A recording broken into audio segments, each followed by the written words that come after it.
اللہ تعالیٰ نے جب بھی قرآن میں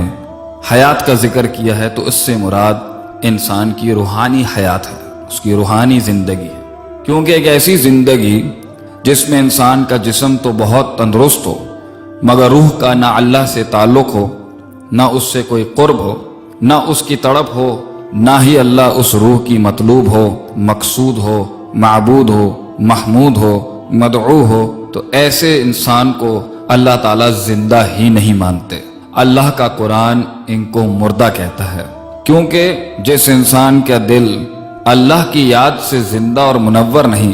اس انسان کے جسم کا بھی اس دنیا میں کوئی حال نہیں۔ ایک مقام پہ تو اللہ اس کو جانور سے نیچے درجے پر لے جاتے ہیں اور ایک جگہ اسے مردہ ہی کہتے ہیں۔ یہ دونوں آیات کے اندر انسان کو جو القاب ملے اللہ کی طرف سے، مردہ ہونے کے یا جانور سے بدتر ہونے کے، اور یہ کوئی عزت کے اور احترام کے الفاظ نہیں، یہ اللہ کی طرف سے انسان کے لیے سوچنے سمجھنے کا مقام ہے۔ اللہ فرماتے ہیں وَلَقَدْ ذَرَأْنَا لِجَهَنَّمَ كَثِيرًا مِنَ الْجِنِّ وَالْإِنسِ لَهُمْ قُلُوبٌ لَا يَفْقَهُونَ بِهَا وَلَهُمْ أَعْيُنٌ لَا يُبْصِرُونَ بِهَا وَلَهُمْ آذَانٌ لَا يَسْمَعُونَ بِهَا۔ انسان کا دل جو آنکھوں اور اس کے سننے اور دیکھنے سے جڑا ہوتا ہے، اگر وہ اللہ کی یاد سے، اس کے قرآن سے، اس کی کتاب سے اور اس کے فرمان سے غافل ہو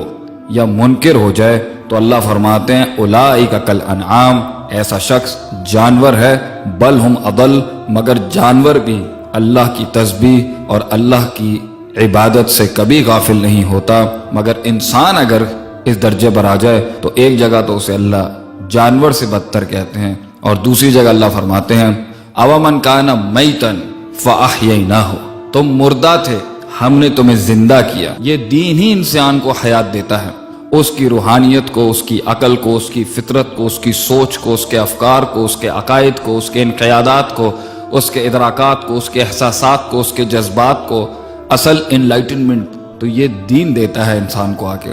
جب وہ حق و باطل، صحیح اور غلط کا میزان اور کرینہ سیٹ کرتا ہے، وہ یہ دین کرتا ہے، تو اللہ فرماتے ہیں تم مردہ تھے ہم تمہیں اس سے زندہ کرتے ہیں، اور جو اس سے زندگی پسند نہیں کرتا زندہ رہنا تو ایسے شخص کو اللہ مردہ کہتا ہے۔ اگر ہم چاہتے ہیں کہ ہم اس مردہ زندگی سے جو بے جان ہو جاتی ہے، جس میں کوئی سکون، اطمینان اور راحت نہیں ہوتی، ہمیں اللہ کی دین کی طرف، اس وحی کی طرف رجوع کرنا پڑے گا۔ اس لیے تو اللہ نے اس وحی کو روح ہی کہہ دیا ایک جگہ پر، وہ روح جس سے انسان جب وہ ماں کے پیٹ میں آتی ہے تو بچہ زندہ کہلاتا ہے، جب وہ نکال لی جاتی ہے تو انسان مردہ کہلاتا ہے، جب وہ پھر ڈالی جائے گی تو انسان زندہ کر دیا جائے گا۔ تو یہ روح ہی ہے جس سے انسان کی زندگی کا تعلق ہے۔ اللہ نے اپنے قرآن اور حدیث کو، اپنے قرآن کا ایک نام روحی رکھ کے، روحی بتا کے اس کو آگے بیان کیا۔ اللہ نے اپنے قرآن کا ایک نام ہی روح بتایا، وَكَذَلِكَ أَوْحَيْنَا إِلَيْكَ رُوحًا مِّنْ أَمْرِنَا، اور ہم نے اپنے حکم سے آپ کی طرف یہ روح بھیجی ہے جو ان مردہ دلوں میں جان ڈالے گی۔ مَا كُنْتَ تَدْرِي مَا الْكِتَابُ وَلَا الْإِيمَانُ، ایمان، کتاب اور یہ قرائن اور یہ میزان اور یہ حق اور باطل کی باتیں لوگ نہیں سمجھتے تھے۔ وَلَكِنْ جَعَلْنَاهُ نُورًا، اور ہم نے اسی روح کو ایک طریقے کا نور بھی بنا کے بھیجا ہے، تو نور سے آپ دیکھ سکیں گے اور حیات سے آپ چل سکیں گے۔ حیات و نور کے اس کمبینیشن کے بغیر انسان زندہ نہیں بلکہ مردہ ہے اور جانور سے بدتر ہے۔